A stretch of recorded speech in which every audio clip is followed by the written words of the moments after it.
This is insane. Japan's economy used to be bigger than the entire continent of Asia. Nowadays, though, it is smaller than just these 4 Chinese provinces put together. And this huge fall-off took place in only the last 30 years. There's lots of ways to explain this. Part of it is just the collapse of the communist world, well, besides China. 1995 was only a couple years after the Cold War officially ended. Also to keep in mind, in 1995, Japan was already deep into their stagnation period. Their peak was more in the late 80s. Another part of this map, the Arab states weren't quite flowing with that oil money just yet. There's also been more of a recent explosion out of the economies from the ASEAN nations. Basically, Japan's story is they basically made it to the money fountain first. But once that Cold War ended, global trade exploded, which brought up everyone in this continent. Also, just the rise of China as a whole becoming basically the world's manufacturer, that helped a lot. Overall, Japan's economy is still doing pretty great, all things considered. I think they're the 4th biggest economy in the world. They just have a lot more competition now. Also, keep in mind, these are extremely rich provinces out of China. This is where like a lot of their wealth comes from. Right now, Asia's total GDP is approximately 42 trillion, and about half of that is just generated by China and Japan. Yeah, another thing to keep in mind is China's provinces are all basically countries at this point. So many people, so much wealth. This makes me think of the old saying that Japan has been living in the year 2000 since 1980, referring to, well, they at first were very advanced, but since 2000, they've pretty much stagnated.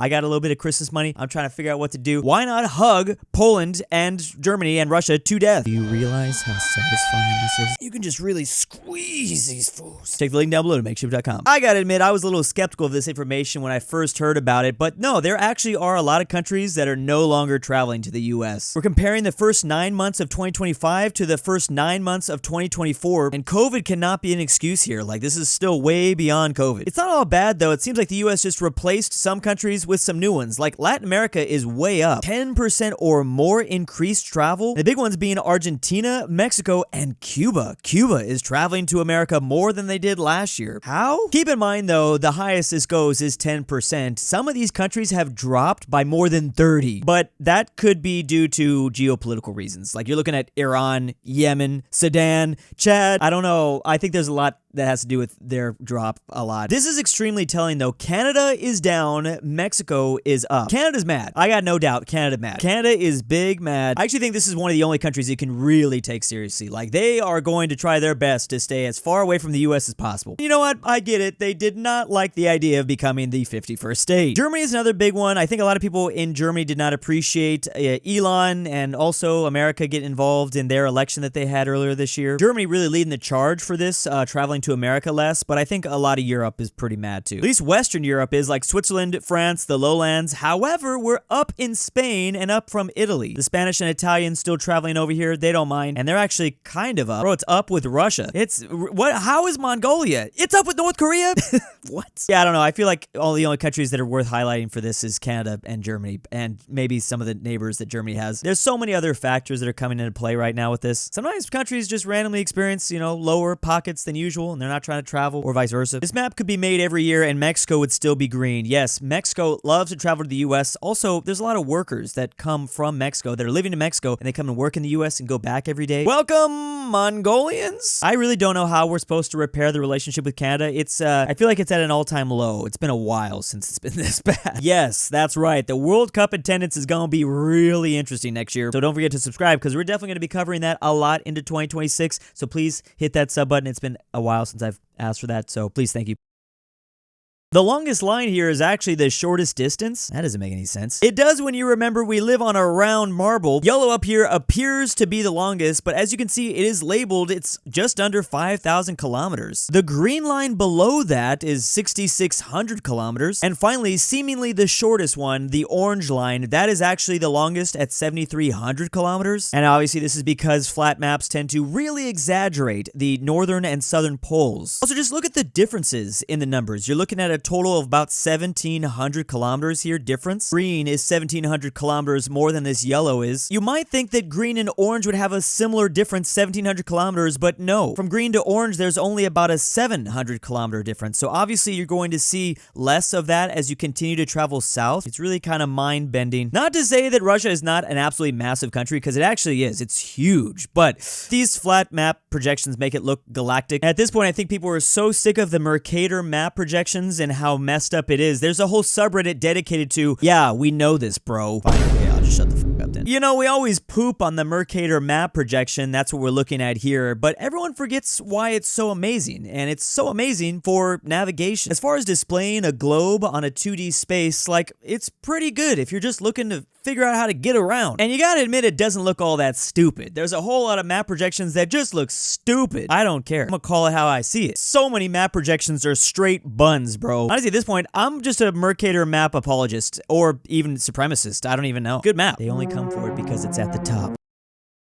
Bro, Travis Kelce, I finally get you. This is the money Taylor Swift made in her Eras tour. Taylor Swift could look like Gorlock the Destroyer. If she's pulling in this much, I'm gonna do whatever mommy says. So this is the economic breakdowns of what T Swift is bringing in. In total, she brought in over $2 billion in ticket sales, and then $500 million just in merch sales. I don't think enough dudes realize that this multi-millionaire football player is literally a peasant compared to his billionaire girl right here. So this is the money that's rolling in. This is the total revenue, but of course you gotta pay a lot of people, like staging and production, stadium fees, promoter cut, merch cost of goods sold, $200 million for the crew / performer bonus, man. So after you pay the whole team out, here's the earnings before taxes, but you know Uncle Sam is gonna get you. I mean, yeah, it's $1 billion of income. He's really gonna get you. You know what? That's not as much as I thought. I feel like she should be taxed at least like 40 to 50%. She must be doing some tax, I mean, obviously she's doing some tax tricks, but her overall income after everything is still $665 million. This is really interesting because wasn't the Powerball Lotto at about $2 billion? I think someone just won.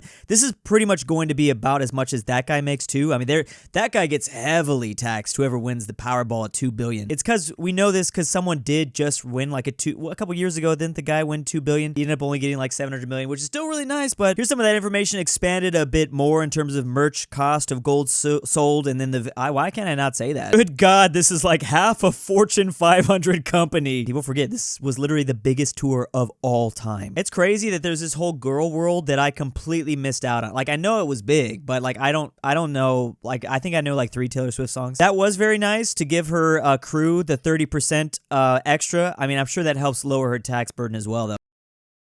If the US was made up of only 100 people, only 1 person would be Muslim, only 1 person would be Hindu, 1 would be Buddhist, and 2 would be Jewish, 2 would be from Utah, Mormon, 5 would be historically black Protestant. What is other religions and other Christians? What else could there be? Jehovah's Witnesses, but what's the missing religions? Shinto, Zoroastrianism? Anyways, 11 would be mainline Protestant, 19 people would be Catholic, 23 would be evangelical Protestant, and the biggest group of all out of the 100, 29 would be religiously unaffiliated. I feel like this really breaks down Christian a lot. I've kind of combined mainline Protestant, evangelical Protestant, maybe even the Catholics too if you really wanted, and the historically black Protestant. Like overwhelmingly the country is still very Christian, but those rates are definitely lowering. One of these people have got to be like a Greek mythology believer, right? Oh no, Norse. Thor did so much for Norse mythology. To be one of those infographics that's going to be very interesting to see what it looks like in 50 to 100 years. I have a feeling that these all are going to probably increase. Well, unless we annex Mexico, then we're going to get a whole lot more Catholics. The Hindu guy in the picture is Sikh. There's nothing more American than not being able to tell Sikhs and Hindus apart. Have you ever wondered what countries are opposite of each other? For example, Afghanistan is opposite of Iceland because one is the least peaceful nation on Earth and the other is the most peaceful. Oh my God. Japan and India are opposite of each other because Japan is the least vegan nation on Earth. Meanwhile, yeah, India's got a bunch of vegans. Guatemala and Bosnia are opposites because Guatemala has the least tall women. Meanwhile, Bosnia has the tallest. A random fact. Sweden and Romania are opposite because Sweden has the least cash reliant. Romania needs that cash. Is that why they're always stealing my the Netherlands is opposite of Japan because they're the least formal and hierarchical.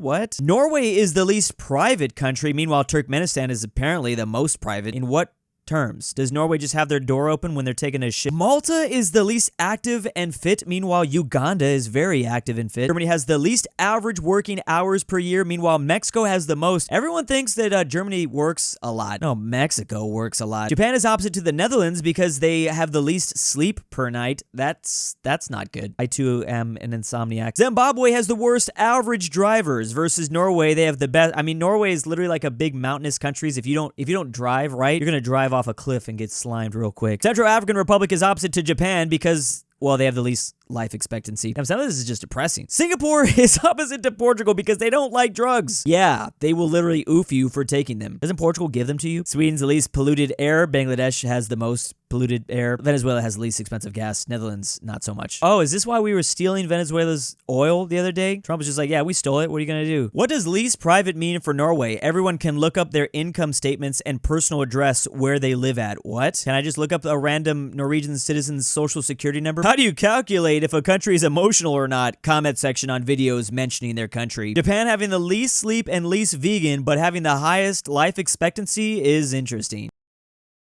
The US could never. These are police without firearms in Europe. Now, to be fair, most of Europe, their police do still have firearms. There's only 3 countries that don't. That's the United Kingdom, but it depends on what kingdom you're talking about. Norway and Iceland. So they break it down between England, Scotland, Wales. What does that say about Northern Ireland? They really need those firearms. And then 2 Nordic countries. I feel like that's not super surprising. It's probably gonna be the most American thing I've ever said, but it's kind of mind-blowing to me that you can have police without firearms. Like, I saw it firsthand for myself in London. Like, they didn't have any pew-pews. I feel like if my life wasn't on the line, like, I you know, maybe you could take a chance and swing. Like, what do I got to worry about? Like, you're not going to kill me.